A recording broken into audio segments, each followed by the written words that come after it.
ሌላኛው ጥያቄ ሶባህ አልኸይር፣ ሶባህ አልወርድ፣ መሳእ አልኸይር፣ መሳእ አኑር ማለት እንዴት ይታያል የሚል ጥያቄ ነው። የሙስሊሞች ትክክለኛ ተህያቸው ሰላምታቸው አሰላሙ አለይኩም ወራህመቱላህ ነው። ይሄን በመተው ሶባህ አልኸይር፣ ሶባህ አኑር ማለት ወይም ሶባህ አልወርድ ማለት ተገቢ አይደለም፣ ከሱና የሚጻረር አካሄድ ነው። በተለይ ሶባህ አልኸይር፣ ሶባህ አኑር የሚሉት የመጣው ከባዕድ አምልኮ ነው።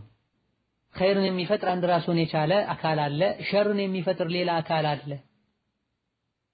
ጨለማ መጥፎ መጥፎን ነገር ይፈጥራል፣ ብርሃን ጥሩ ጥሩን ነገር ይፈጥራል ብለው የሚያምኑ መጁሶች እንደሆነ እንዲህ አይነቱን ሰላምታ አቀራረብ የጀመሩት የተጠቀሰበት ሁኔታ አለ።